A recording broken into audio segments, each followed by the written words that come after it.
and thanks to UVCE for organizing this. Okay, without taking much of time, I will straight away get into the topic. Before I could go, I don't want to be a monologue speaker. I want you to be interact with me. See, asking questions is easy or answering is easy.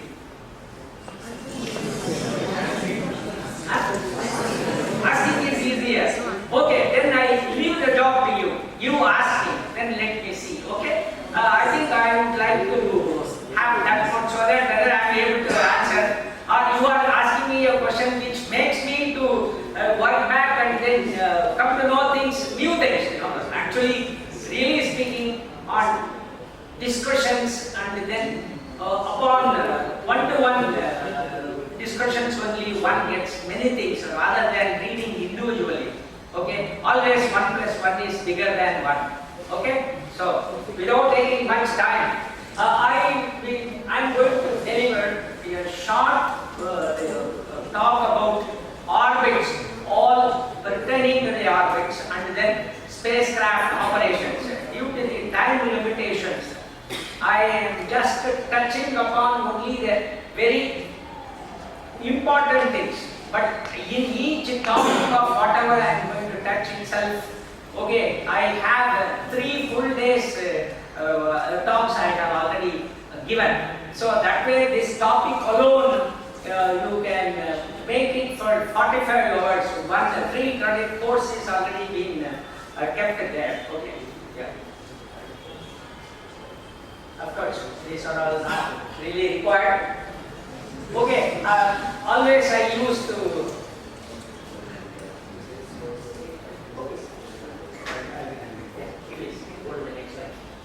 yes. Before I always start my slide with my parent organization, because this is the organization which has given me the bread so far, and even now also it is giving.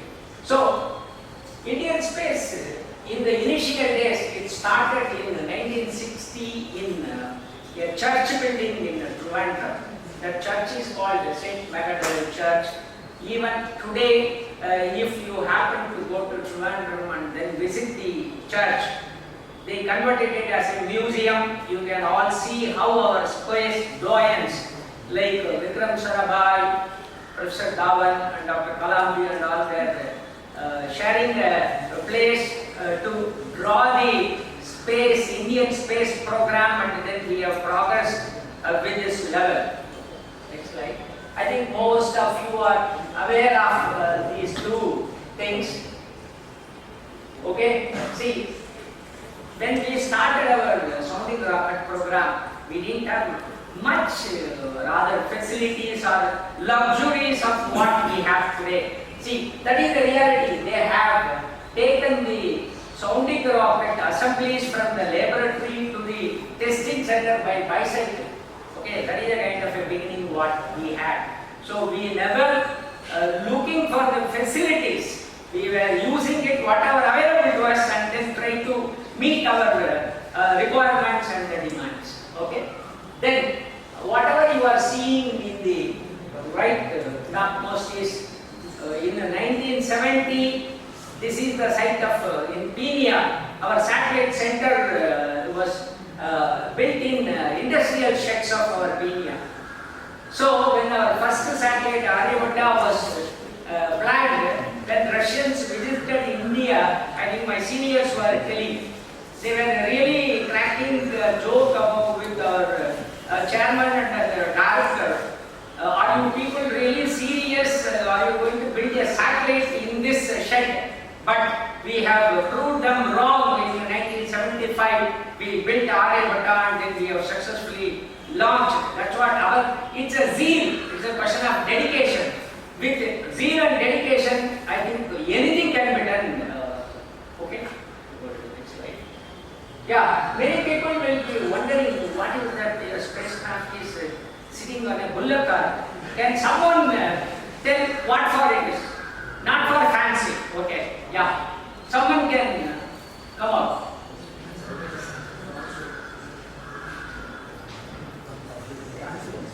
Yeah. satellite is being transported. Huh? Satellite is being transported. Transported, yes. Why in a bullock cart?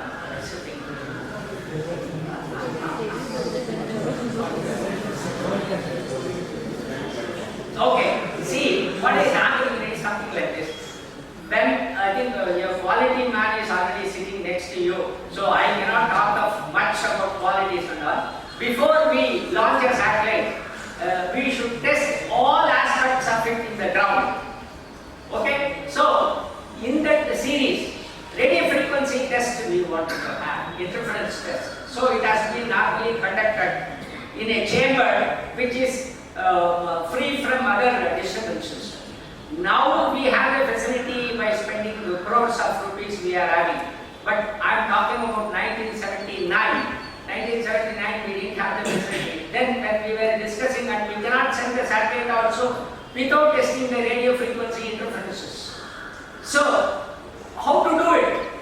So one of our senior he suggested, why not we carry the satellite from the lab to the field where in Pina Industrial Estate. Second stage was almost it was a vacant site. So then how to take it and then how to make a platform which is non-conductive. Then we thought, then it was the idea was come, then why not we carry in a bullock cart? It is made up of wood. So it was taken and then it was successfully tested and it was enclosed with the special cover which is having a 1 lakh cleanliness, and then the same satellite what you are seeing which was launched and it worked for almost 3 full years. That is the kind of thing. There also again I am telling, we never looked for the facilities. We were trying to meet the requirements by availability. Okay, next. Yeah. Okay. This is how our work culture has been taught by our seniors. That is nothing but Dr. Kalam. He is the project director for the sounding rocket, but you see what is he doing.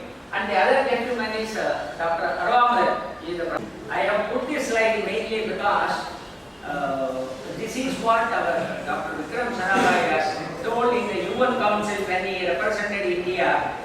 Then the advanced country people, they were questioning India's rather possibility or capability to give funds for space program. For that, the answer was given by him, I just reproduced. That is, we should be second to none in application of advanced technologies, and the emphasis was it should be to be used for the humankind and then societal use.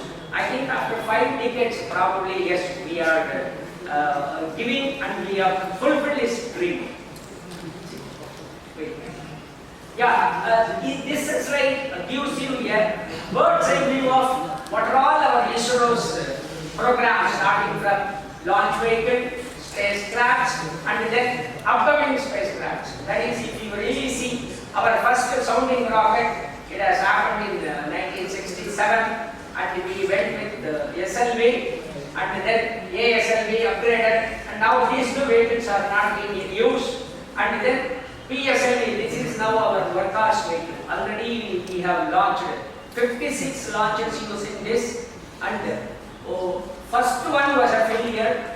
Subsequently, all the launches were successful, but for in between one, each could not be separated, so that led to a failure. Otherwise, in the 56, 54 were the successful one, that is successfully successful, that's what I was. Then we moved on to our GSLV, then we have improved the GSLV capability by designing the GSLV Mark III, and this is the vehicle with a modification, it is going to go for our human space program. Then all are talking about reusable launch vehicle, of course. SpaceX has already done. I think the boosters, I think last or previous launch, he has used 13 times the boosters which were flown. So that way it became a cost-effective one, and we are also planning to have that. Then there is a demand for micro-satellite launch.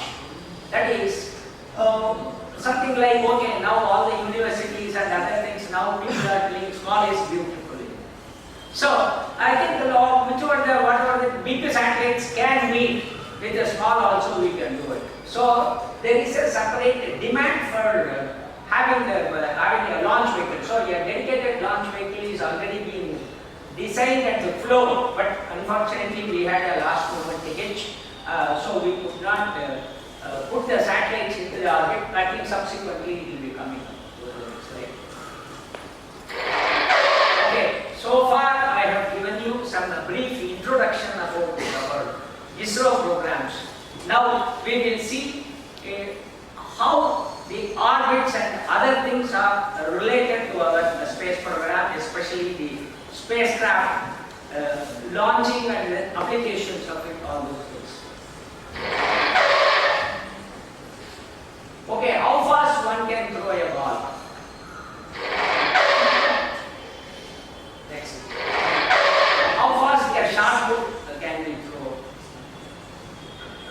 Some. No, then next. Subway sandwich out of a moving car. Then, can you throw any object into an orbit? What needs to be done? Okay? So, in the first two cases or three cases, what is going to happen? Yes? Due to gravity, it will come down. Okay, fine. Good. So, if I wanted to orbit it, I should nullify the gravity. That is the crux of it. So that if there is whatever the forces which is the gravity pull, if I make it equivalent of that, it stays. That's good. Yeah. Go to the next one. Okay. Next one. Yeah. This is how the initial 2-3 things, that velocity or rather whatever the force which you are giving, I will come to that little later. So until that velocity or the force is being given to the ball, it will be falling on the earth. Okay. So once it is nullifying or equalizing the force, then it goes into the earth. Okay. Go to the next slide.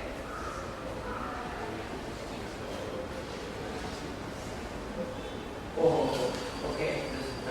No, you don't want to. You reduce the volume of this. You want to volume, you reduce. How much you have? That's a problem. You reduce. Reduce further. No problem. Okay, fine. Now let's. Yeah. How does this apply to the orbits? You see, now a cannon is fired from a gun at a distance, at some altitude. Okay, with that force, yes, it again comes down. Yeah. Yeah, next slide. Next. Yes.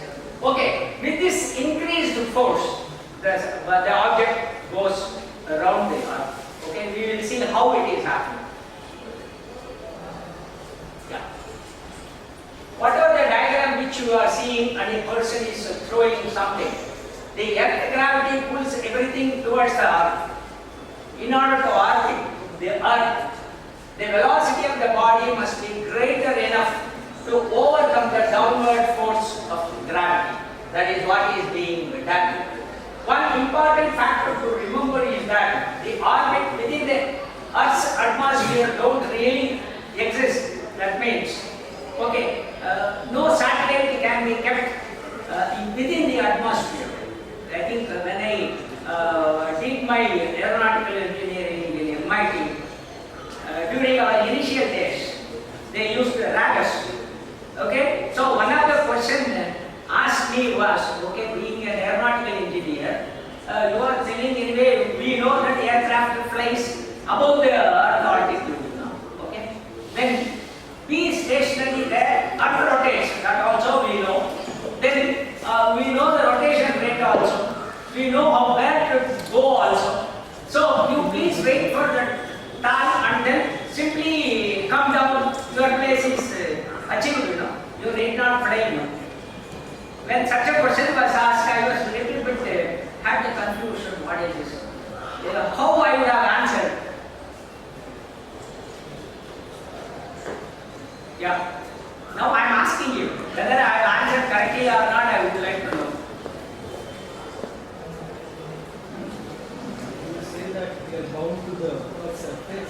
So we move along with the Earth, so we can't. Why? So we are bound to gravity.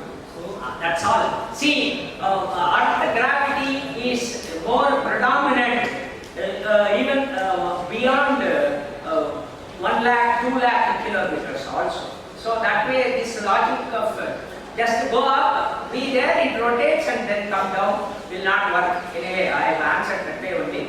Okay, this is the kind of a simple thing. So one thing what we have to look at it is always somehow you have to nullify the gravity pull. Okay, that's why. But because of the presence of thick atmosphere, it is not possible for us to have an orbit. That means the orbit is not possible within 100 or 150 kilometers orbit because it will be coming down very fast. Okay, maybe within minutes it will be coming. Similarly, in space, people may be wondering how it is being there because it is almost a vacuum. Say there is no force which is opposing it, so it stays. Then, generally that is what in this we call it as the satellite is set to orbit around there with this nullifying forces whatever you are giving. That is what is being given in this diagram. That is, so long it will be trying to nullify this force and then it stays there, but because of the momentum, again it goes. See, this is how it goes around in the orbit, but that altitude in which it goes or the type of orbit which it goes depends on the kind of force what we are applying. Okay, yeah. I will try to give you one more example. What is an orbit? How it is being achieved? Yeah, you are seeing 4 different diagrams. There, the object speed by a planet with a lot of momentum. That's what it is. Keep going.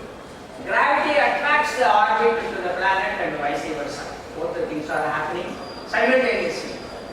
Object continues to try to move forward but is pulled down by the gravity. Okay? Then the result is the balance of forces pushing the object out and pulling it in, so making a circular arc. That's what is there. This is how that orbit is happening.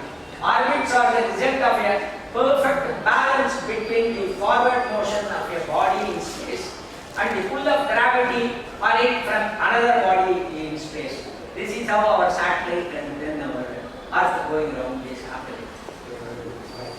Then how an object moves around another object. See, this is what this is how once that balance is happening, it keeps moving because of its momentum. Gravitational force is the one thing which is A, and then equalizing force is created by the velocity. Then if Newton has come out with the mathematical models, until then we were all having only empirical formulas and okay, they were being able to prove, but mathematically it was possible only after Newton's period.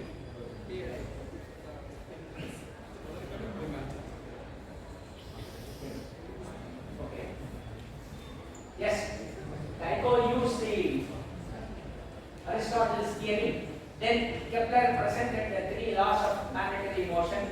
Basic of understanding of spacecraft motion has come from this. Then, but why it was not understood? How? That is that how it goes around. Mathematically, we are not able to do until Newton has come. Okay, what are the 3 laws which he has given? I have just quoted. The orbits of the planets are ellipses with the sun at one focus. Okay. See, for this, people have struggled centuries together to come to this conclusion, and then it was proven. Okay. What's the next slide? Yeah. His second law is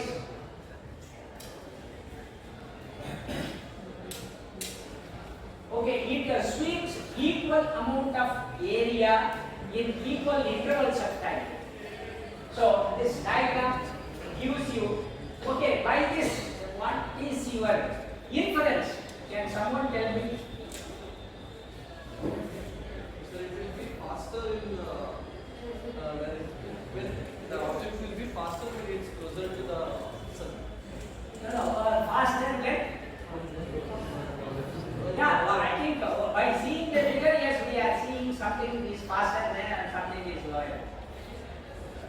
Because of what? Because of gravity. Because of gravity. Please, let's get out. I think what is there on the what is second law? Just read and then answer.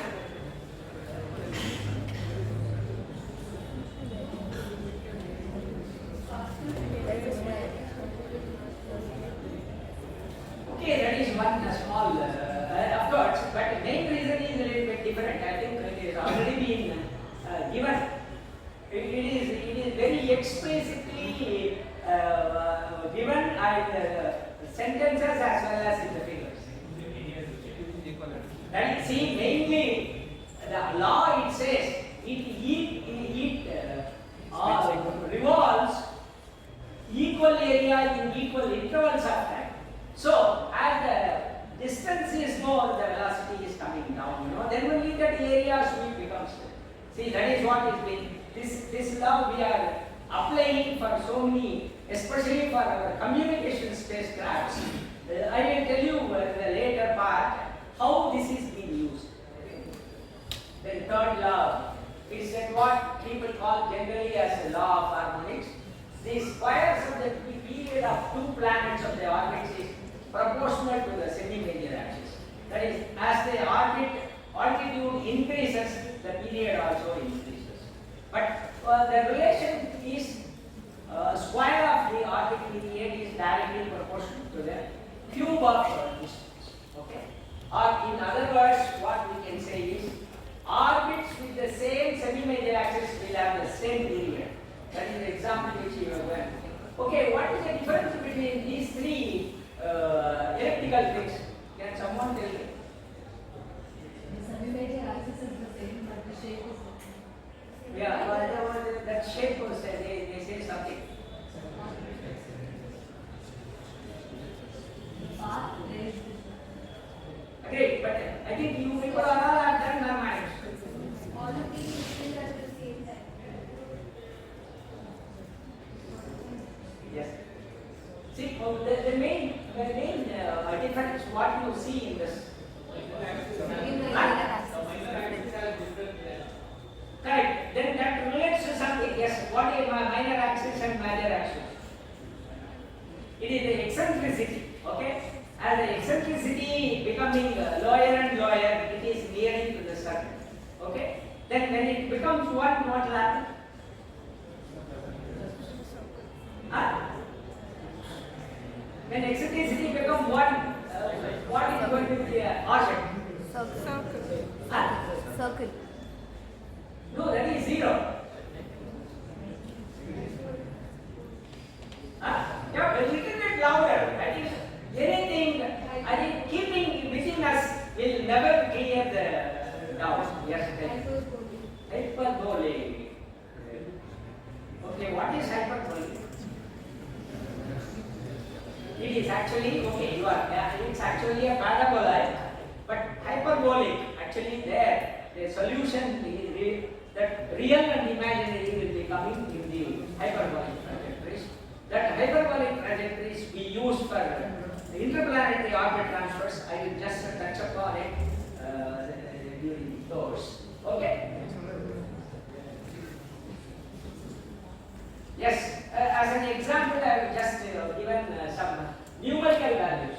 That is, Mercury is closest to Sun, and it revolves 0.24 of Earth rotation rate. Whereas Saturn, which is anyway we are seeing through our naked eyes on some days with the sky is very clear, it is almost 30 times more than the Earth's rotation. That's all. I think based on this, I just wanted to give you an idea. That's all.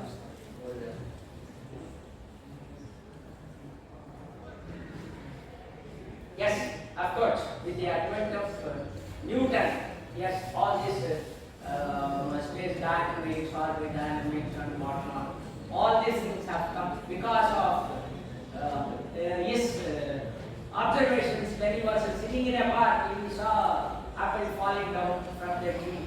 What we would have done is we would have simply taken it and then parked it and then would have eaten away and problem would have been solved. But this person was not like that. He was keen to know why it is coming down. That's why all these problems, and then anyway, now for the present space technology as well as the spacecraft's orbits and other things have been mainly been derived from his principles and other things. So he has discovered, that's what we call it as Newton's law of motion.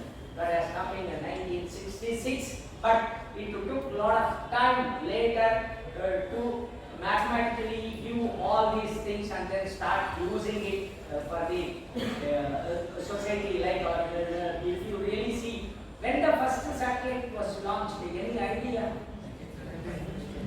Huh? Yes, I think Merlin will never.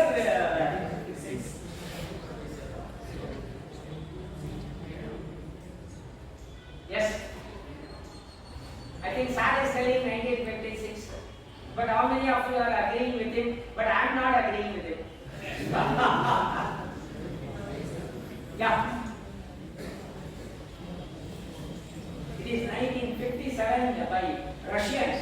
What is their spacecraft? See, you know the spacecraft name, but you have forgotten in which year it has been launched. That is it. Yeah. Of course, Newton's three laws. Anyway, I don't want to go into this too much, but for the completion's sake, I said the body remains in the same state until otherwise it is being destroyed. Then force is mass is acceleration. Whereas third law, for every action there is an equal and opposite reaction. The best example for this to be given is what? Third law, which is the best example from the today's context.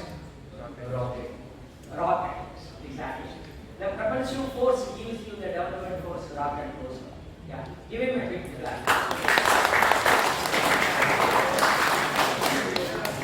These are all mainly to keep you guys as well as me to wake up. Okay, so next is Principia, what he has published, that law of universal gravitation, that is attraction. Here I am only touching upon the basics. I am not going to go anything in detail because it calls for not many things which needs to be given. So two bodies to take it, F1 and F2. F is the attractive forces. The distance between them is R. Then the force can be expressed as M1, F2, G by R square. Then G is nothing but universal gravitational force. Go to the next slide. Yes. Law of universal gravity constant can be represented in another way also. Force is equal to mass into acceleration, that is nothing but M2 V square by R. That can be converted as force as again M1 M2 G by R square, because when you substitute the previous value into this, you get this. Okay. These are all the very basic equations which are being used. Without this, no space mechanics or no satellite orbits and other things will not exist. Okay. That's what I just want to tell you. Then orbital mechanics. Okay, let us see why orbital mechanics, what it does. Okay, so that you have basic understanding. Okay. No problem. Orbital mechanics is the study of motions of artificial satellites and space vehicles moving under the influence of forces such as gravity, atmospheric drag, thrust, etc. Then orbital mechanics is the modern offshoot of celestial mechanics, which is the study of motions of natural celestial bodies such as moon and planets. Okay, I think people are discussing internally. I think it creates a problem. Okay, if you want anything, you ask me. Okay, yeah. Okay, I'll ask one more question. Moon, is it a satellite or is it a planet? And what is the difference between a satellite and planet? Natural. But what is the governing body for the moon? Planet. Okay, what is the planet? Earth. Yeah. But moon is also moon. But then how do we get this new moon, full moon, and all? It goes around Earth. Yeah. So you are telling it goes around Earth, no? Then Earth is not giving any light. I suppose I am not wrong. Earth is having light source. Then how this new moon, full moon, and all this we are seeing, once in 15 days. It's not really 15 days, okay, 29 days to be very specific. Yeah.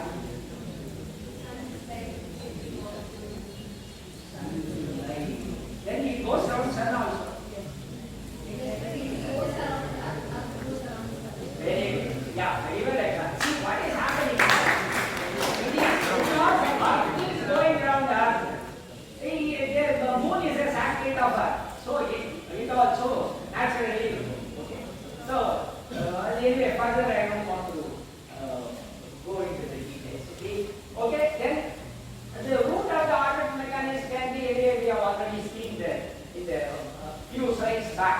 The engineering applications of orbital mechanics, if you really look for, it is mainly for ascent trajectories of a launch vehicle, then re-entry, landing, rendezvous configurations, and the lunar and interplanetary trajectories.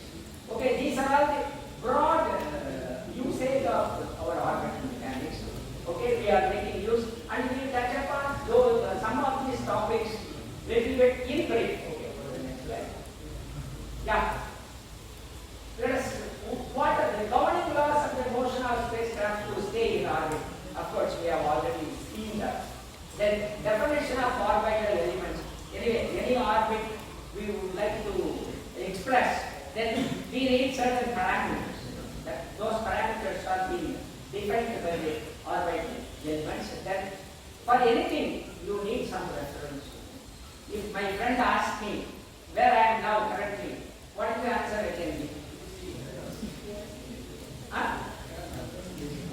Yes, little bit louder, please. Huh? KR Circle. Where is KR Circle? Huh? Bangalore. Where is Bangalore? Huh? Karnataka. Where is Karnataka? India. Where is India? So, but see, then the question is endless. Okay? See, it is nothing but you are going to give the position. That's all. What is your longitude and latitude? And then to define the longitude and latitude, you need some data. From this, the latitude is just, it is increasing. From this point, the longitude is increasing. So that is why you need the reference frames as well as the time for the to define the orbital elements as well as the orbits, because mainly we are launching the satellite not for the heck of it. We want to use the satellite for some specific purpose. So to know that, I should first know where the satellite is in the orbit. So from where it has to be defined. That's how all these reference frames and other things are coming. Then one thing which I think orbital perturbations. Okay. Can someone tell me what is this orbital perturbations? We were initially talking about satellites goes in the end, back one, That's what we have seen. Okay. Now I am telling you some perturbations and other things. What are the other forces which it can deter in the space? Gravitation from other bigger Planets. Okay. Very good. like asteroids. Oh, asteroids. Oh, very good. First of all, what is asteroid? I think some new terms I am listening. What is asteroid? Yeah, please be. No problem. There is nothing.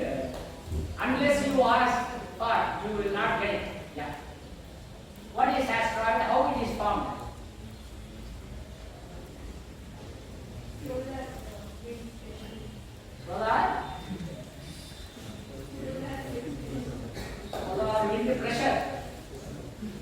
How we can make, I think the asteroid is a physical body. Okay? So winds how we can make body. Okay, let us go back. How the planets are being formed? Any idea? Huh? And gas of Gaseous clouds come together and become a cluster of clouds. where is it only gaseous clouds or where is the origin? You know? There should be something, you know. From there it should have. Big Bang theory, these are all very high technical terms and which I don't understand. Okay, it's mainly what our solar system, I think that is the universe for us. I think people may be telling now there are a lot of universe like ours is existing, but anyway, let's not go into that details. So, because the sun is nothing but burning particles which is in the fireball, that's all. So, as the time progresses, something is coming out. So, that is how all the planets have been formed. So, in this, like this process, this asteroids are also being formed because all these things are all dust particles which is being going around in the universe. Okay? So, that is how, but asteroid per se itself, it is a very big subject, and people are now talking of mining the asteroid, you will get millions and billions of and trillions of dollars because of the materials present. That exercise and then research work is going on. Let's not bother about that. Then orbit transfers.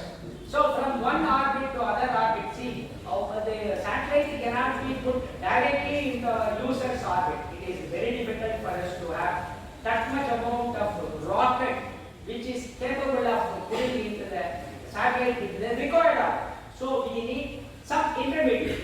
So okay, we put the satellite in some lower orbit, then we transfer it to our required orbit. So that then types of orbits and then its classification. So we will see all these things are coming under the umbrella of orbit. Let's see what are the different types of orbits and how those orbits are being used. Okay, lower orbits, I think there is no definite definition that 250 kilometers to 1000 kilometers only is defined as LEO. No, this is only to give you an idea. Lower orbit means yes, the altitude should be within 1000, 1500, 2000 kilometers from the Earth surface. That's all. Okay, the main usage of lower orbits are estimating purposes. Then reconnaissance. Okay, I think these are all anyway you know. I don't want to go too much into it. Then space shuttle. Space shuttle. What is the altitude space shuttle is going around? Huh? Okay, now space shuttle is existing or not? Now. Huh? Space station, now I am asking the question, space shuttle is existing or not? Then what is space station? Yeah, please. Yeah, you are told the space station. What is space station? It's basically like a satellite where people live. And they conduct some science experiment which can't be conducted over Earth. Okay, fine. That's good. Yes. See, what is happening, you know, it's equivalent here, rather sophisticated laboratory what we have from the Earth. So we are having in the space. Okay? It's a consortium of countries with that for doing a lot of analysis and space technology related things. Okay. Then astronomy to study our atmosphere and beyond in the space what all the things there. Then next type of orbit comes in medium altitude orbit. This is extending up to 20,000 kilometers. Basically in this orbit the basic usage is coming from communications as well as navigation purposes.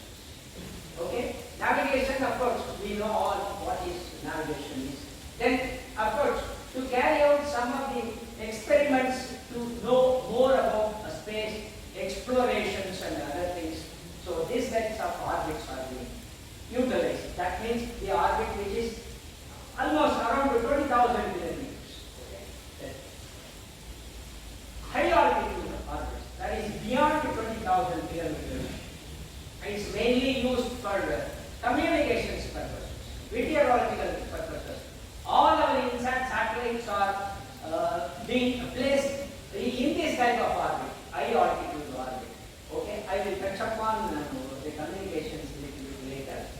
Then, astronomy. Here, mainly it is used to study the sun and other planets as well as stars and other things. These types of orbits are being used. Then, hyperbolic orbits. See, this is what I think this question has come. Mainly it is used for interplanetary travel, and then again space explorations we are using these types of orbits. Okay, can someone tell me, we have used this hyperbolic orbit transfer for one of our missions, what we have launched. What is it? Mars. Good. Correct. See, all these things, yes, we have to use hyperbolic transfers, otherwise it is not possible. Why it is, let us see a little bit later. Okay. Yeah. But useful functional orbits, yeah, yes, please. So is there any difference between navigation satellites like radio orbits and highways? Yes. What is happening, for a navigation and positioning spacecrafts, okay, whatever so far, okay, it is being used, something like always that almost 12-hour orbit, what GPS is being used. That is a global positioning system. They are having some 28 satellites in 7 planes with 4 satellites each in the orbit plane, and some reserves are there. But with this, at any given time, a person or rather want to know the position, he will be accessing the data from the satellite of 4 plus the satellites, and then he can derive the position accurately. Okay? Whereas this is not only the case. Whereas in all other countries, like except India, all other people are having this kind of 20,000 kilometers plus orbits only, like USA, China, Russia. Russia is having large cosmonauts, Japanese people, all these people are. But in Indian context, if you look for the navigation satellites, probably you have seen during the Kargil war, there was a time where our defense people wanted to have a better positioning accuracy to monitor the troops movement. Then US denied that thing. Then at the time the Prime Minister Atal Vajpayee was calling our chairman, and then he has told him, is it any possibility so that we can have our own positioning and navigation system. Then it has come out to us, and then our people have designed a system with 7 satellites. So 3 satellites in the geostationary orbit and 4 satellites going into the elliptical orbit with the same orbit. So that only our Indian coverage, that is at 1500 kilometer by 1500 kilometer area was covered, but in our own system, and then we can get much better accuracy of what GPS is giving.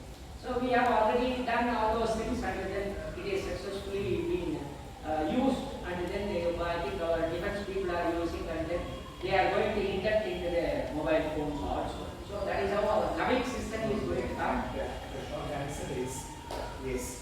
Medium orbit is used by global positioning systems, navigation of global positioning systems. That's what for I want. India, we have gone for the geo system, geostationary system, because it covers only the limited area of Indian subcontinent. It is cost effective. That's why I mean.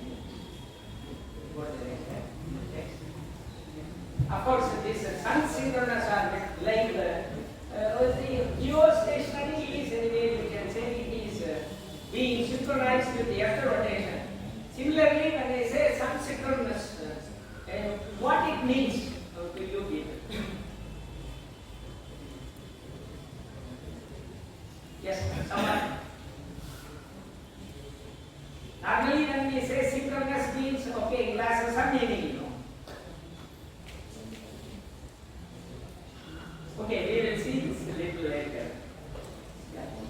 Then critical inclination orbits. This again, when I put the satellite in some particular inclination, then the change will not be happening due to the perturbations, forces like our three-body motions or our Earth shape. Earth shape is really a sphere or what is it? Huh? Orange. Orange is it a good example or it's okay. It's more of an apple or that kind of a thing. It is bulged along the equator and then flat and during poles. So that is because of this, its effect on the inclination development will not be there. So that can be used for some other purposes. That's what I will tell you only on later. Next, high eccentric orbit. This also comes under the same volume type of satellites. I will tell you.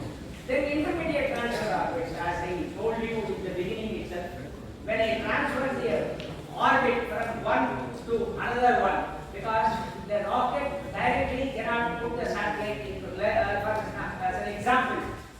If I want to launch a satellite at 36,000 kilometers, that geostationary orbit, in single shot it is not possible. It has to be launched in an intermediate orbit. From there we will transfer the spacecraft to the required orbit.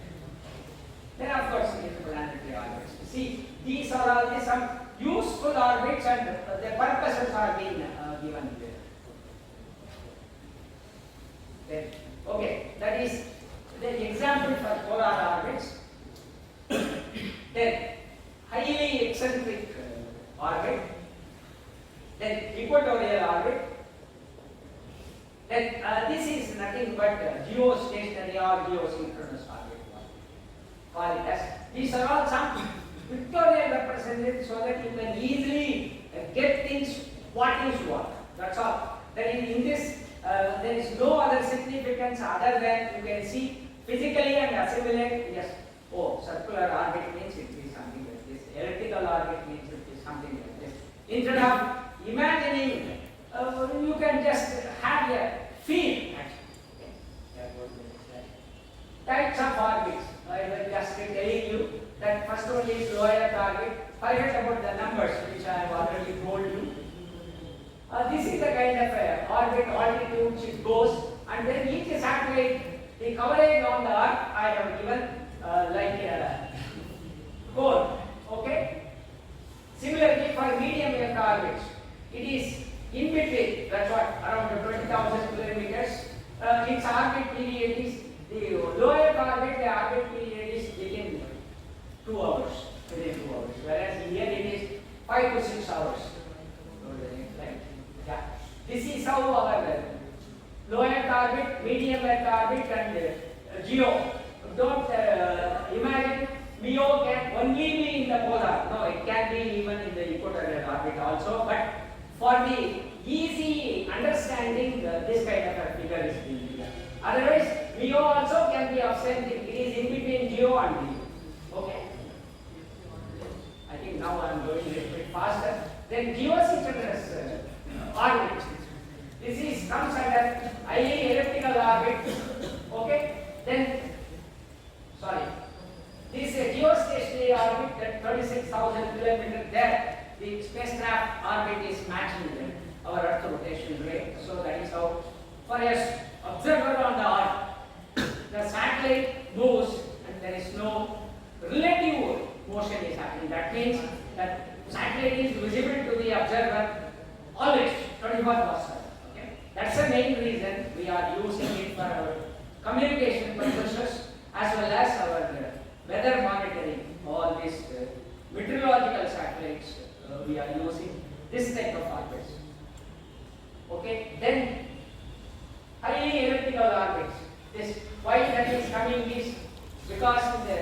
as the distance goes in the elliptical orbit, the velocity is coming down.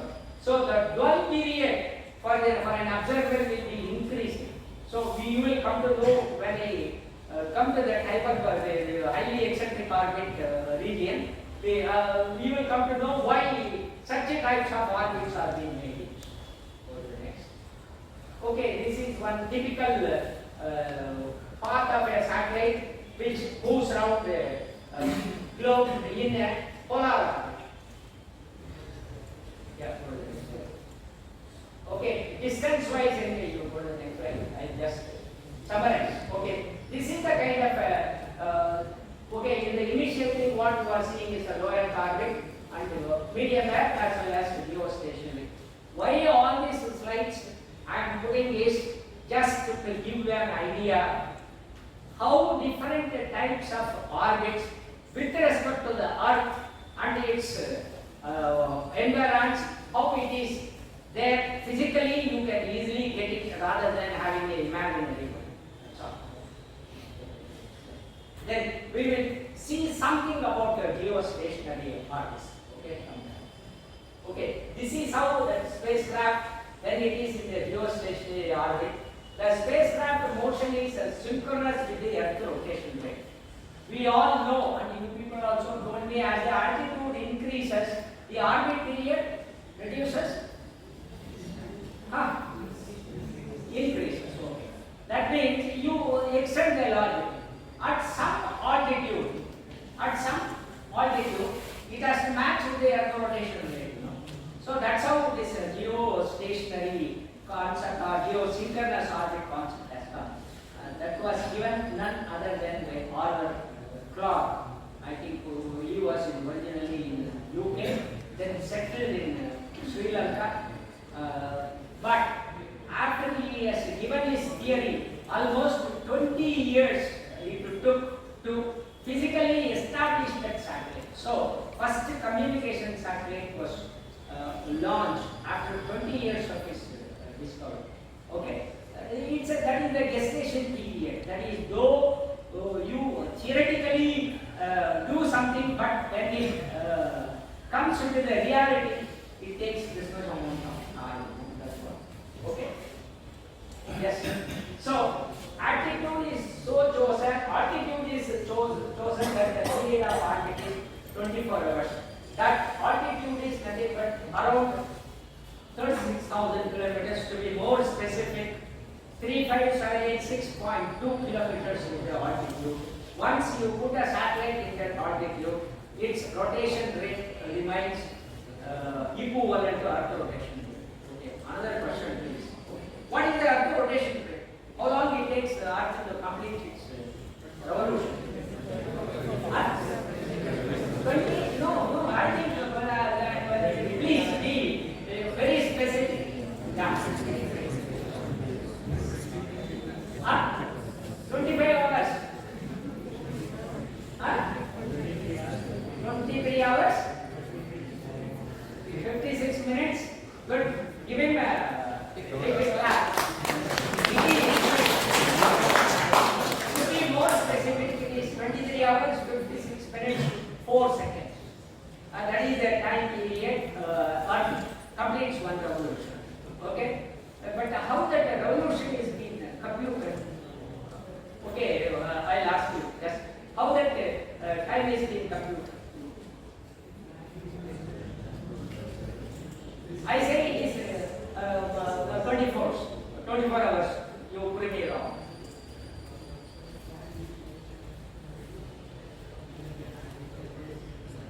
There is some factor which is making it like 24 hours. We say no. One day is 24 hours. That's how 24 hours have been divided. Okay? Then how do we refer that to 24 hours? One full rotation. Okay, fine. Around the sun. Its own axis. Very good. Okay, fine. But there is one more factor which is coming in there. Other than rotating itself. Yeah. Yes. What is it? Yeah, come on. Please don't hesitate. Nothing. See, nobody knows everything. Okay?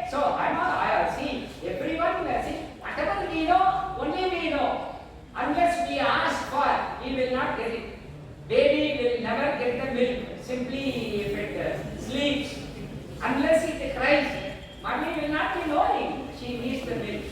Okay? So that way, unless you ask for, you will not get it. Okay, what is it? Too small to protect, stop taking Is it so? Oh my goodness, then I think if someone lends her some money, she always makes it full and give it to you. So I will give you some paisas. So you will make it full money and give it to me. Okay, will that be alright?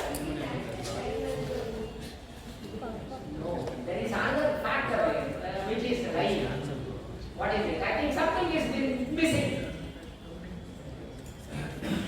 Okay, initially we were telling Earth is going around some other thing. What is it?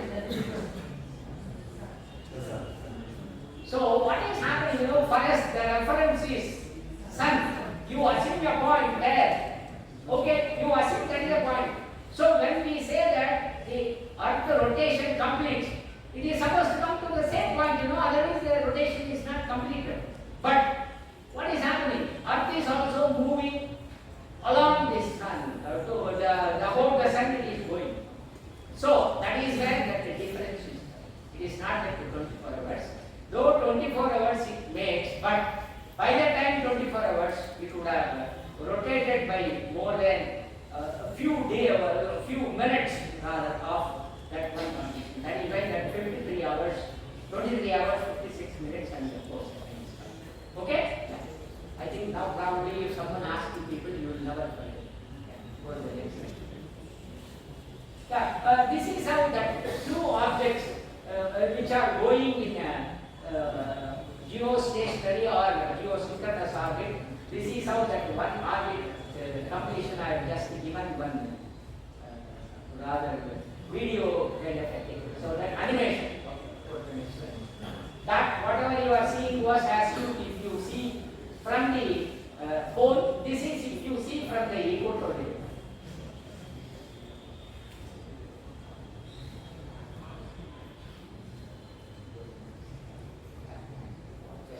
Stop.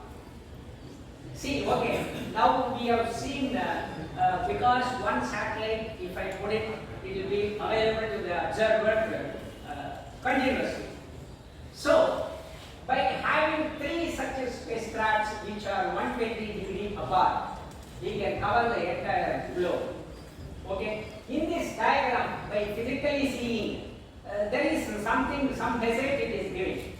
Can I cover the entire globe with these three satellites?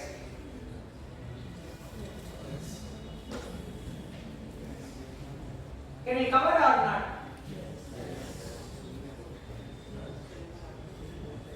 I think we have already been given, and the coverage area also has been given. What is blocking you to answer? Yes. Yeah, please. Yes. The poles, Huh? the South Pole. Oh, yes. Give him a big clap.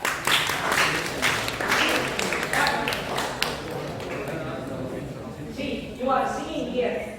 See, this is the kind of a coverage with those three satellites, but whatever center you are seeing, it is not visible. Okay, that is where.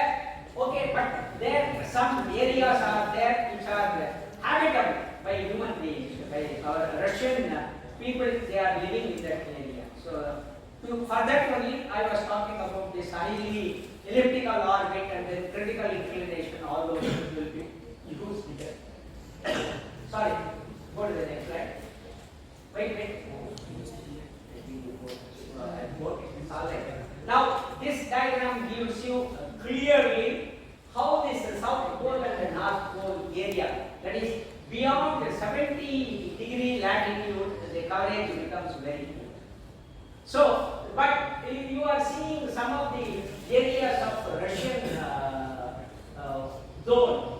They are using it similarly, Greenland, and some of the islands of northern America and all. Whereas the southern ocean, not much, but still that is also not covered. Then how to have this? So different types of orbits are being used. That we will come little later. Then we have already seen polar orbits. Then polar orbits are with an inclination of 90 degrees, because it covers the poles. Then polar orbits are useful for the satellite that carry out mapping or surveillance operations, because the planet rotates and the satellite rotates along the pole, so you can see the entire Earth's surface. Okay, that is the big advantage. Most of the polar orbits are within 700 to 1700 kilometers from the Earth's surface. This mainly because of this. This is a special factor why the orbit is being called the sun synchronous, that I will come little later. At different altitudes, they travel at different speeds, which we know. And this is how that the coverage of polar orbit is happening. What by this, if you are seeing in one orbit, that is with the 90 minutes period, it covers this much. Then the second orbit, it goes. Then subsequently, this is how the trace is happening. To have the complete trace, depending upon the orbit altitude, it takes. Okay, but the ranges, we can select the number of days where it repeats and then the completion. From 3 days to, normally it takes 14 days to have the repeat. That means to completely map the Earth, it takes 3 days to 14 days. In between, anything by properly choosing the altitude we can have. Of course, remote sensing, these are the basic things which, anyway, let me not go too much into details, just to give you an idea. Science of making inferences about objects from measurements made without actual physical contact with the objects. That is how that remote sensing. The words are being coined like a remote sensing. That means no physical contact.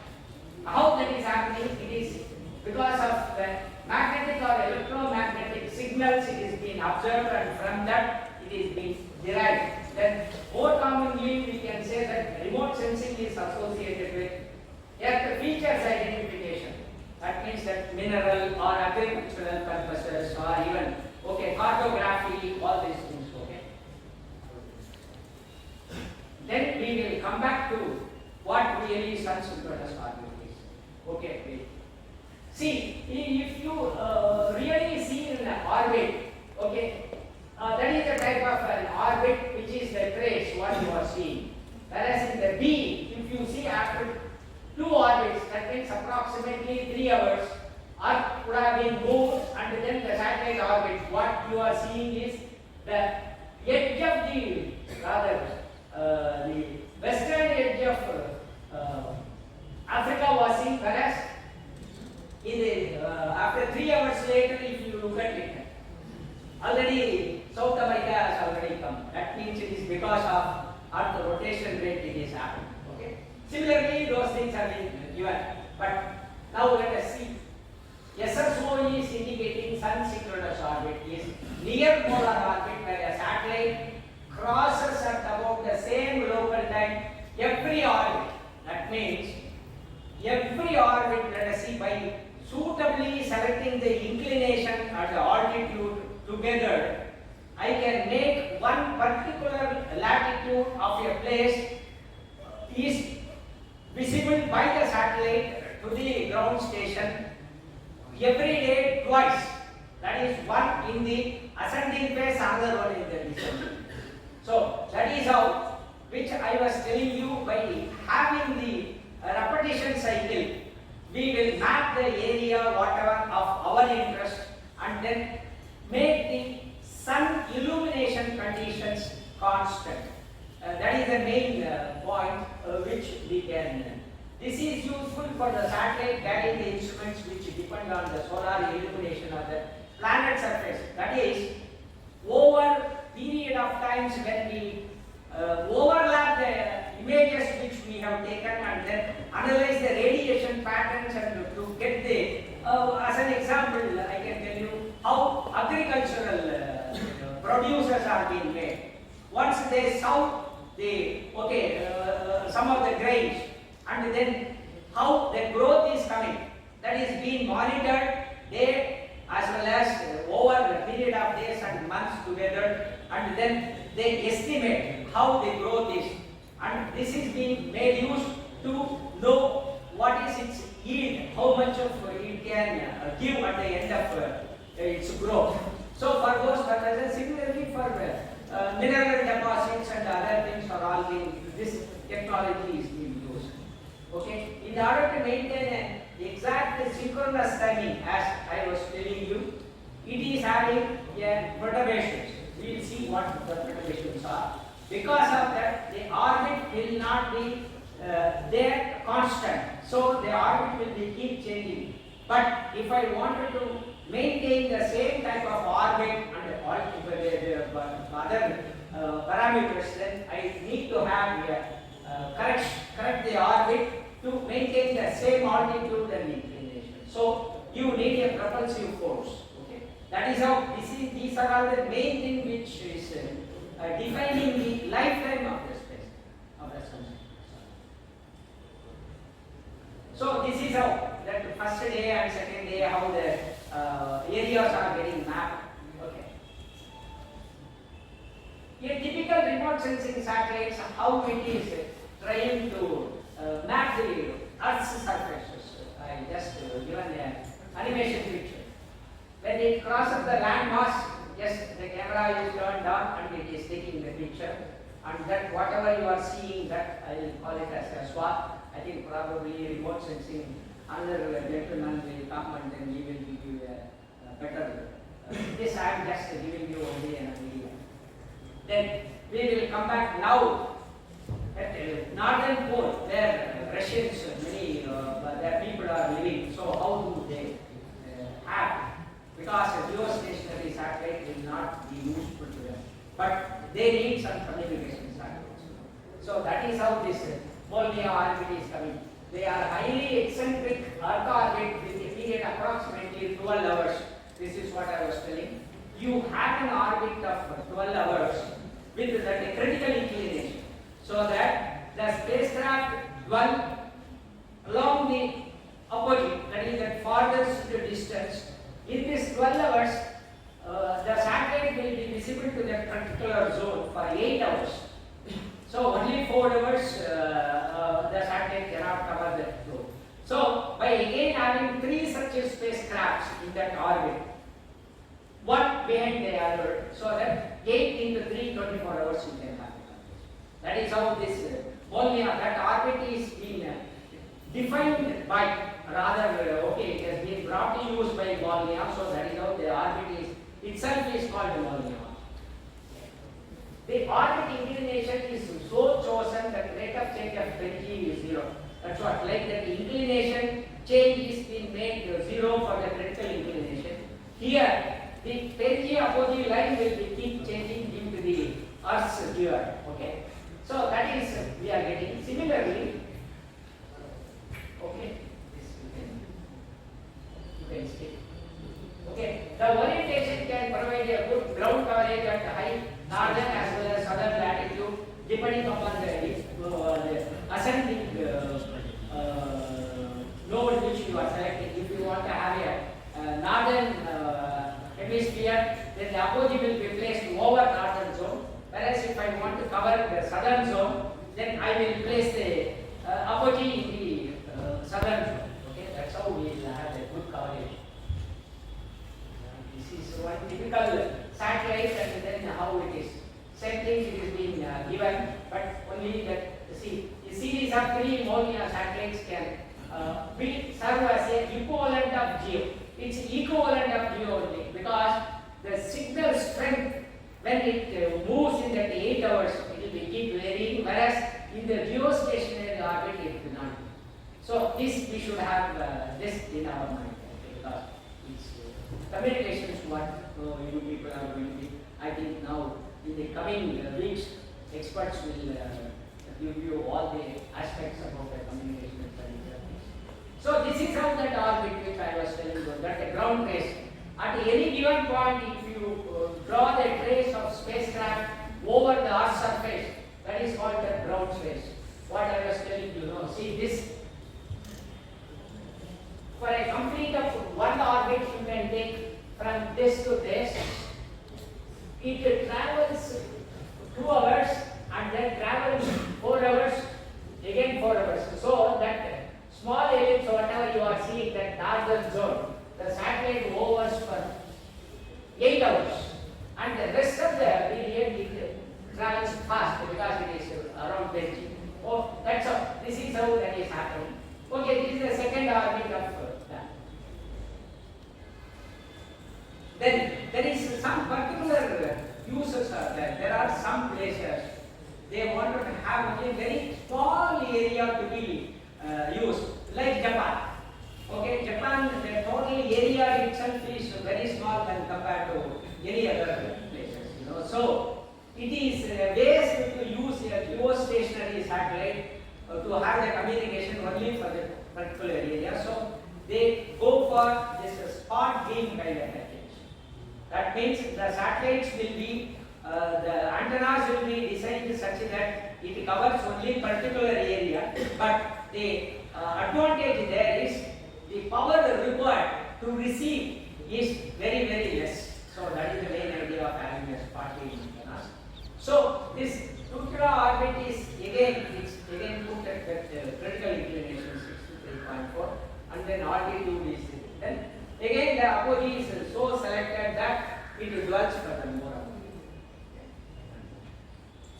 This is one such satellite, what we call it as Thuraya, which I think the equivalent of this, we have already launched one satellite, our GSAT-6, with an antenna, a deployed antenna of 6 meters, which we have successfully done.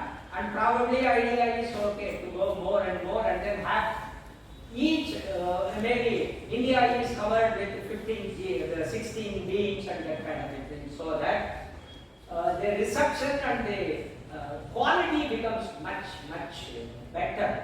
And especially when we are talking of IoT and all, then you need the data rates to be very fast. So that way, with the spot beams, we can have those. Okay, so far we have seen what are all the different types of orbits and how those orbits are being used in the satellite technology. Now we will just, okay, so how orbit transfers are being reflected, let us see. That is many ways of having the orbit transfers. We will see one by one. But Homan was the first person who has designed this method, so it is called the Homan transfer.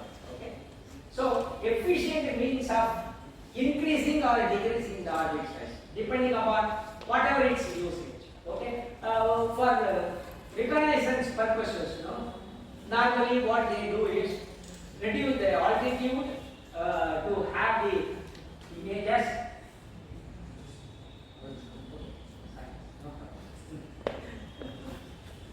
Okay, so then the assumption made of initial and final orbits are in the same length, coaxial orbits, then delta V are all considered instantaneous. That is, the velocity increase given is just at the instant, but in practice it is not possible. So that is how those things are all becoming a little later. Then delta V is always tangential to the initial orbit and the final orbit. The one thing which we should remember is, if a transfer is happening from one orbit to other orbit, then the amount of velocity increment you are giving a point, that point will be lying on the resultant orbit. That means, is it possible for us to have a orbit transfer with only single file? That's all. See, it is because the moment you start giving a delta V, the point will be remaining in the resultant orbit. So that way, 2 such filings are required. We will see that. I think they keep giving you. These are all some calculations because you have an understanding. See, this is the type of orbit what you are having, and this is the type of orbit which I wanted to get it transferred. That blue line to, what is this? Okay, brown, whatever it is. So this red is the intermediate orbit. So from this original orbit lower, you give a firing, this gets into the intermediate to transfer orbit. Then by firing here, I can make the transfer complete. That is what in calculations and some figures have been given there. Tell me you forget all those things. Go to the next one. See, this is how the target transfers takes place. Keep going. Yeah, with the delta V1 at that point, the orbit gets into transfer. Then by delta V2, we have completed the orbit, as well as the time taken is being given here. These are all for just, but if you start want to know more, yes, you have to go through the space mechanics in greater details. Go to the next slide. Yes, there are some means which with a single firing also you can go, but that requires a lot of energy, and then you have to vary the trajectory while firing itself. So those things will be costlier, and it takes a lot of it takes time also. So generally, normally we do things optimally. So that's why these types of transfers are not effective. But for manned missions, we have no other goal. We will be using these kind of transfers and then use for those things. Okay, it's mainly because the dwell time with the human being be there. We don't want it to extend more than it. Then the different types of orbit transfer. I think organ transfer, it is the minimum energy. That means it's you need a lesser amount of propellant, but the time taken is a little bit more because you have to wait for the off orbit. There only you will have to make it. So the time taken is much more in this. Whereas overhead transfer, what is happening, you can do it very fast, but the problem is your delta V is more. But these are all the things which you have to keep in mind. That is, time doesn't appear in these expressions. It depends on the orbital characteristics. And we assume there is no drag, and then maneuver is taking place instantaneously, but that is also not possible. So all these things will give you the perturbation things, and then the delta V required, real delta V required is slightly more than what it is being computed. Now, I will touch upon just interplanetary trajectories. What is interplanetary? Generally, we use two-body computations only for the ease of deriving the equations as well as solving for the parameters. Okay? So, two-body only we are using it. Because of that, what is happening is, in reality, we can account for many body problems, but for our purposes of simplicity, we still stick to the two-body motion in the presence of gravity. That means what we do is, we split things into parts and then try to integrate in full. So that approach, what we are calling it as patched conic method, that is a method to ensure only two bodies are being sufficient to make the spacecraft's motion. The first part of the orbit transfer we take is spacecraft and Earth. That is from launch and its Earth's sphere of influence, because we know beyond certain altitude Earth doesn't have its gravity. Then spacecraft to Sun, next transfer it takes place. Then from Sun, from spacecraft to the planet where we are wanting to go. So this is how that the three phases are being calculated and computed independently, separately, and then it is computed. Okay, that's how we are doing all these interplanetary computations. Okay, so right. I think here I will just try to give you circular or elliptical low Earth orbit. That's what the satellite is placed in an orbit, and then it takes in the hyperbolic escape. gets into geocentric orbit, and then equatorial coordinate system only made use in the equatorial orbit. Then when it moves into the second phase, the reference becomes Sun as the reference point.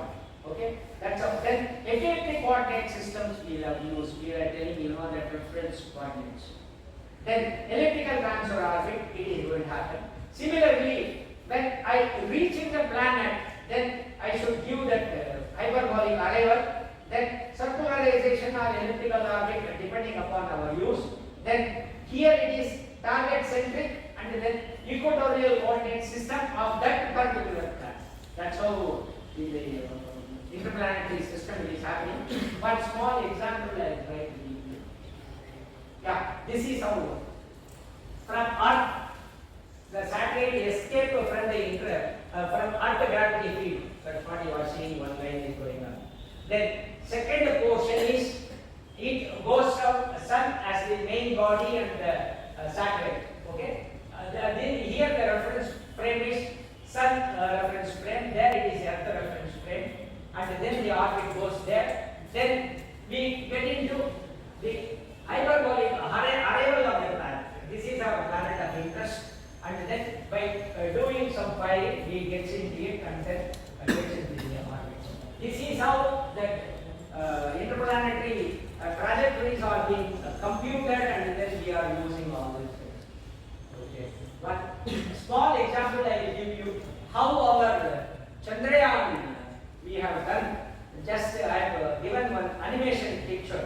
That is, it was launched in an orbit of 240 by 36,000 kilometers in the initial days. Then the orbit was increased to 1 lakh kilometers.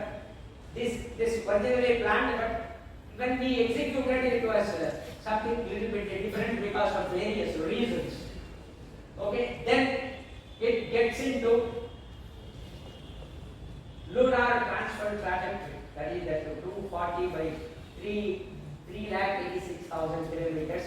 But one interesting feature, if you see, during this period, the motion of the moon is also being computed, and because our interest is to have it go around the moon. So then that LCC, whatever you are seeing, is mid-course correction. When we give the firings in the beginning itself, we will not be achieving the exact transfer. So by assessing the orbit, resultant orbit, we give some delta corrections. That is called MCC. Okay, mid-course corrections, what we call it as. That kind of things we have given, and then when it is very close to moon, when it is that moon's sphere of influence is more than Sun, then what we do is we get into the orbit by firing the thing, and then it goes around the moon, and then we reduce the orbit by once again by firing it, and then we achieve the required orbit. Okay, this is how that the moon transfer is we have done physically. Okay, yeah. Go to the next slide. Okay, this I will give you how the Mars interplanetary is being computed, but I will not go too much into details. Only this figure will try to explain to you. That's what. This is the satellite orbit. By firing, we get some to the transfer orbit, and then when it is very close to Mars, again we do the one more maneuver and then get into the final one. That is what we describe here in simple terms. But you are by seeing this figure, you don't think that the interplanetary trajectory is so simple. No, I have just put it in the figure in such a way it can be easily understood what is it they are doing. Whereas getting out of orbit itself, it's a very big deal. Okay, so that's why there are a lot of computations and other things happen in reality. Okay, yeah, it's not that simple like what I have put it.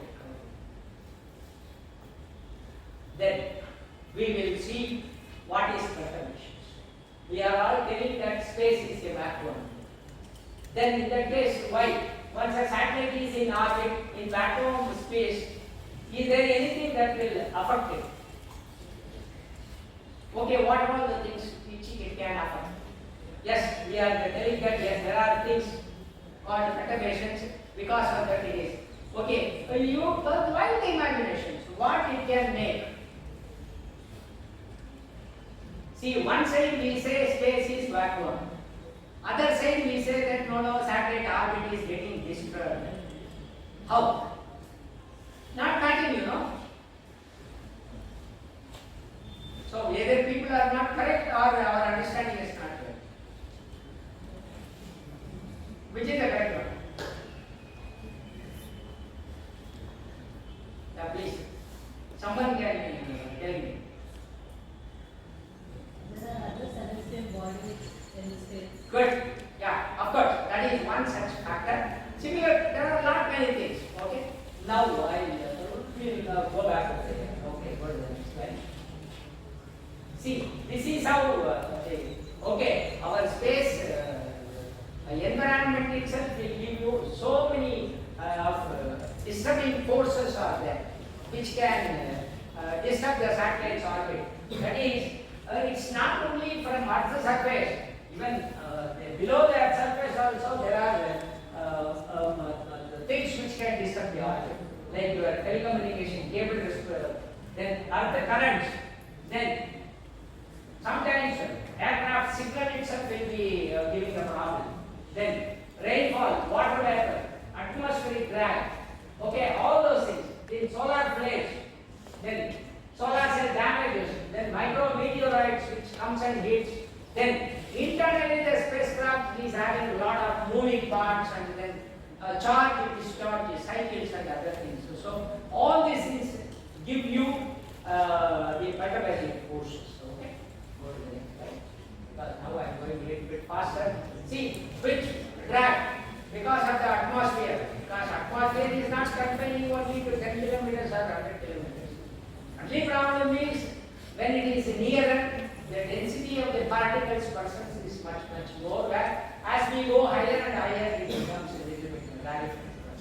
Otherwise, the particles remain same. But when some particles are there when you are moving, then it creates a force, drag force. So that is how it gets up.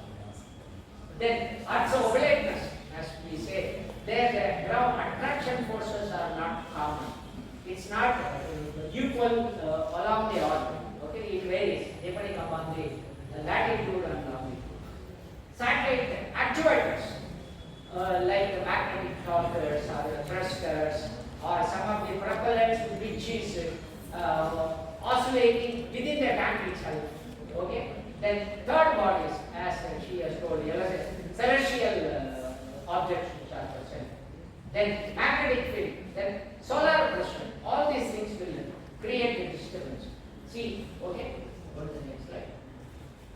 Of course, this may be because of the same thing, but it creates two types of effect. One is in plane, another one is out of plane. That is, in plane means within the orbit itself, it is getting disturbed. Out of plane means it is out of plane means that it is along with the equatorial, with respect to equatorial, that inclination, how it is changed. Okay, that's how this will be. I think this was given. Now we will go to mission operations, because already I think I have consumed a lot of time. Okay. Here what we can say is, what is mission? If you talk of a dictionary meaning, it is sending something to the orbit. Okay, and then it should be some purpose. Whereas in our case, it is covering activities like design, fabrication, testing, launch and operations of a spacecraft for meeting a specific set of objectives and messages. We have seen what for the spacecrafts are being launched. It is not just for fancy sake. Okay, go to the next slide. Okay, the main involved things are all mission requirements definition. This is the first phase. Then we go for the mission analysis. then followed by design studies, how we have to get the mission requirements. So that is how the design studies are done. Then next stage is development and verification of all our design goals. Then we go for the pre-launch exercises. Before the satellite is launched from the launch vehicle, we will do the required exercises and then launch plan of activities. Then before we declare the satellite operational, we will have to do the initial phase operations.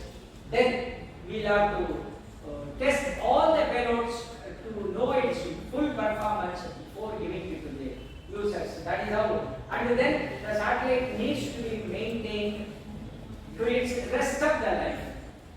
Then we have to anyway declare the end of life, and then we normally decommission. Okay? Can someone tell how do I say the satellite life is over? What is the underlying factor, or what is the more important one which says that the satellite can no more be useful? Because until that time I can make use. When the fuel and the battery gets over. Please little bit. When the fuel and the battery gets over. Fuel. Okay, one good thing. Yes. Why do I need fuel?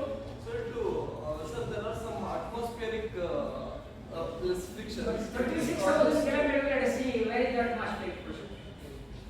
Sir, if it comes inside gravity, it can thrust it back to the orbit.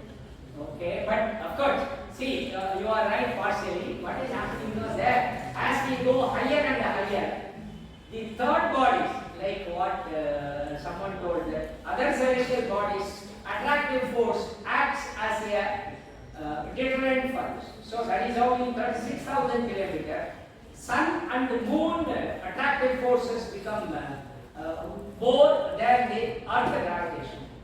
Okay, or rather atmospheric difference. Okay, yeah, fine, good. So that's how.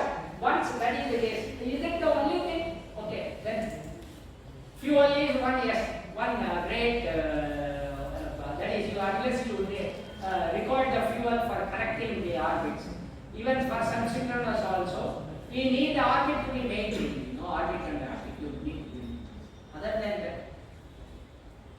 The purpose of satellite is completed. What is that the purpose? The purpose is 24/7 and I have to use the satellite. So long the satellite is there, I can make use. You told like during college when you launched the one purpose to track and No, why afterwards also I know the but I can use the satellite to know the position, you know. For anyone else, I think it can be made use, you know. Then why I should discover? After having spent so much money and time. satellite parts get started into use. Satellites? Satellite parts get into use. Yes. You are a degree class. Satellite consists of lot of subsystems. Satellite is not simply a thing. I think our Neil sir is going to give you very good details about the spacecraft, how it is going to be built and all those things. So, okay. So, spacecraft subsystems. Why? For power generation, generally what we are using. How satellite generates power? Solar panel. Yeah, exactly. But the solar panel, with the solar panel, what it does? Light energy to? Okay, fine, that's good. But whether that efficiency be same, even if I use the satellite for 20 years or 50 years, no, it used to come down. So these are all the factors. And someone told asteroid and all, it can come and hit the satellite, you know. And then also it happens. Yeah. There are like that so many things. Actuators, let us see. For the spacecraft is stabilization, we use momentum wheels. That is having a rotation bar.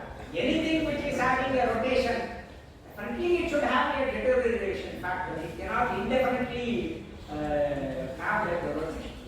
So these are all the other but when compared to the propellant which is required to correct the orbit and altitude, that is the main thing which determines the life, whereas all these things are all secondary effects, but that too play major roles. In spite of I am having the propellant, if one of the system fails, if there is no power from the array, rather due to this asteroid hit, the solar panels have been detached, what do you do?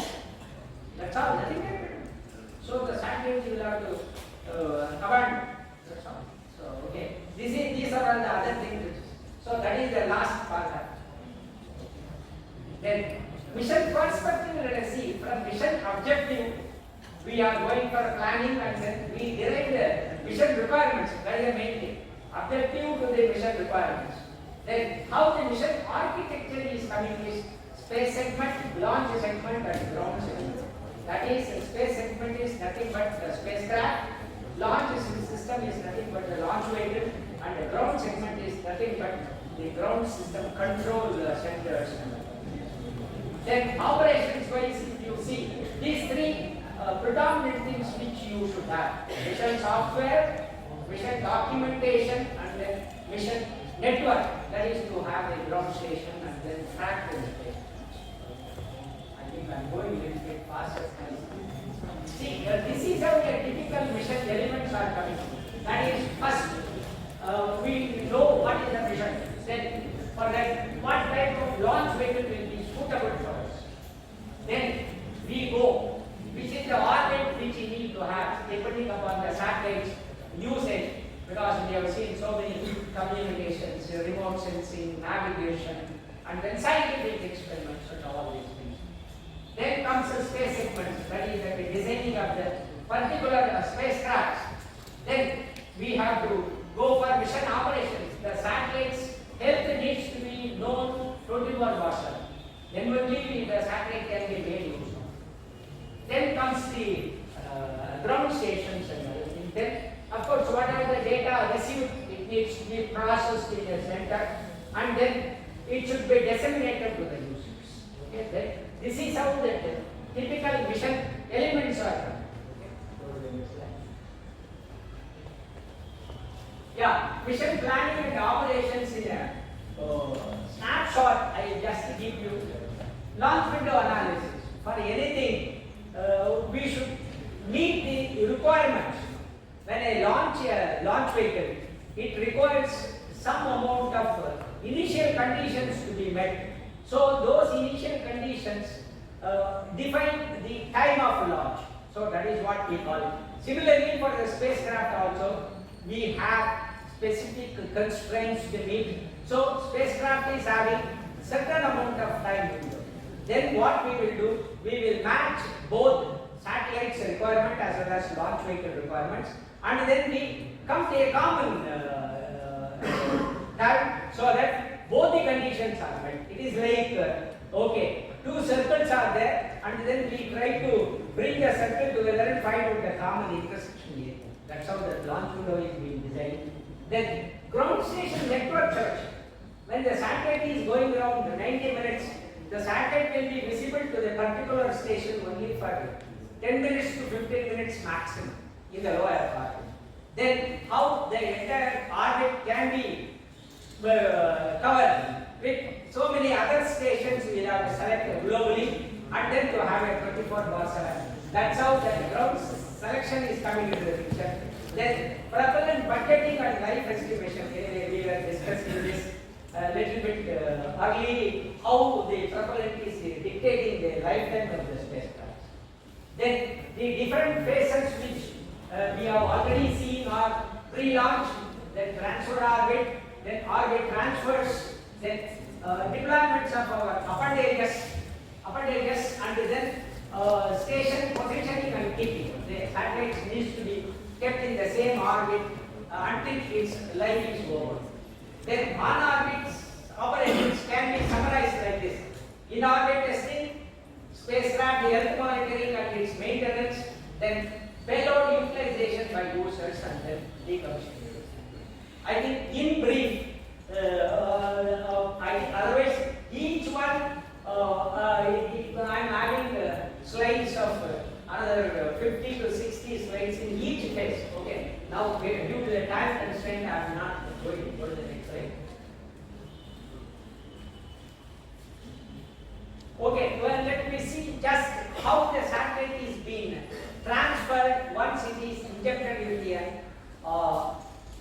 initial orbits, and then how we are coming to the final configuration of the spacecraft. Okay, here, okay, what you are seeing is the satellite is injected into the transfer orbit, what we are calling it as.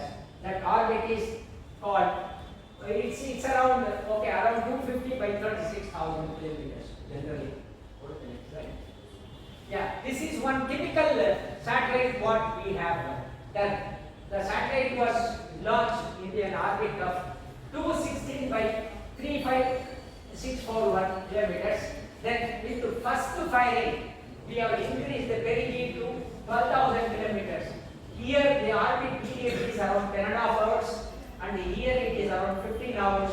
Then we increase by firing once again the same point, increase the altitude to 34,525. Rather, this is not a same number which is followed, it's around, see the orbit will be very close to 22 to 23 hours. Okay. Then we do the final correction and then have the stationary orders. Okay. Next. Yeah. Then once the satellite is into the geosynchronous orbit, we will deploy all the appendages. Good there. One by one. Yeah. First, the solar panel of one side is deployed. Then, yeah, keep tapping. Yeah. Okay. Then after the panel deployment is fully over, and then we deploy the another antenna, that is the two antenna for the communication purposes. Then we go for the other side, the solar panel deployment.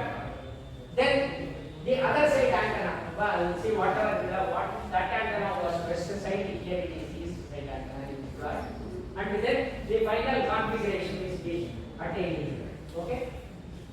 I will show you one animation diagram on this.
This one I will show you an actual, that ESLVC is an actual launch.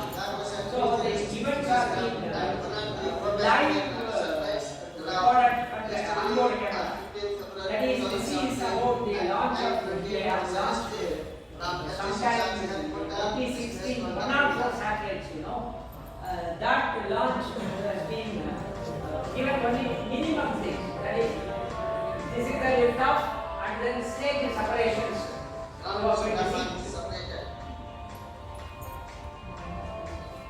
How the strap-on motors have been separated, you can see. Now you will see the other.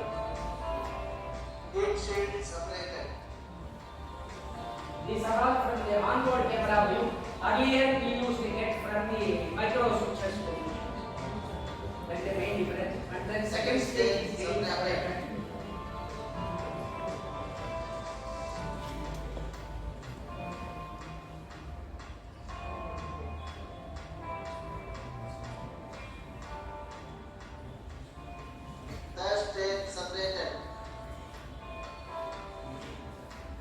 Now the satellite is main satellite because the satellite is getting separated. And then two of the micro satellites and nano satellites have been separated. And then they subsequently all the satellites are being separated. That's what you are seeing on the white dots. You know. I think it is for another rest of 2 minutes. It is because it has to do 90 plus of the spacecraft separation. Okay. Yeah. That's okay. Yeah. Now whatever you are seeing, those dots are all the micro satellites. Now it is keep on getting ejected. All these things are happening within an interval of a few seconds. Each satellite is getting separated. This is how the actual launch is been taking place. Come back. I think now 3 slides.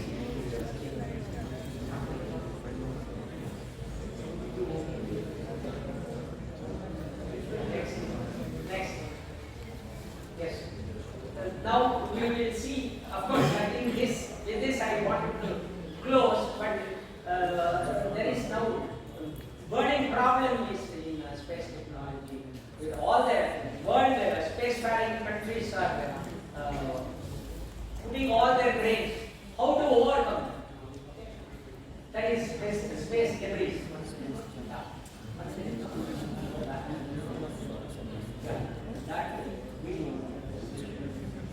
That is how this debris have grown. That is being given in this video. See, 1957 you see that is one object which is going around Earth. That was the first launch of Sputnik. Then subsequently how the things are getting modified, rather how it is drastically getting increased and becoming a problem for all our working spacecrafts. See, I took this video from one of the ESA reference points. That is, I think because the screen is light is there, so you are not able to see the complete debris. I think all those things are all being packed with the debris.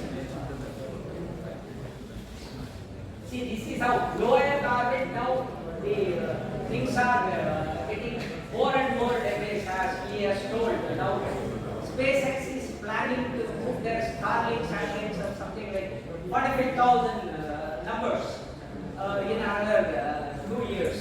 Already they have completed 1,000 plus satellites. Okay, similarly Boeing is coming out, and now everyone talks of, even China is now talking of, Japan is talking of. Okay, so maybe India also may be having ideas. Okay, so yeah, good. Next.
This is the image which is having separation. That is, millions of particles are there with less than 1 centimeter dimensions.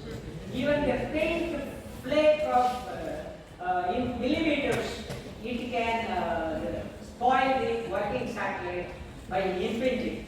So that because that flake is moving with a velocity of approximately 8 kilometers per second. So the momentum is so high when it hits the solar panel itself will be detached. Yeah, this is how I think it is posing a very serious problem for our active satellites. All the country, they are putting their efforts, but all the things which are being discussed are all still in the lab only. No actual debris mitigation has not yet happened. Okay, people are talking of like fishing nets.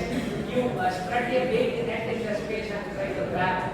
Similarly, people are telling that have some magnetic forces because to pull it. All these kinds have been come down, but still nothing has been withdrawn. Okay, next slide. Before I conclude, normally I have this is like sky is not the limit for us. Nothing is impossible with the hard work, and nothing is possible without the hard work. We are better among the best. I think with this, I conclude my topic because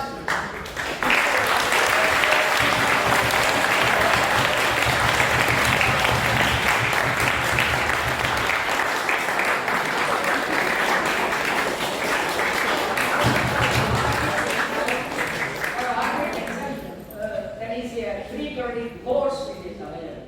So that's why, but now I try to confine all these things in 1.5 hours. Only I try to touch up on the tip of the iceberg. That's all. This will give you an idea. Anyway, thank you very much for your attention.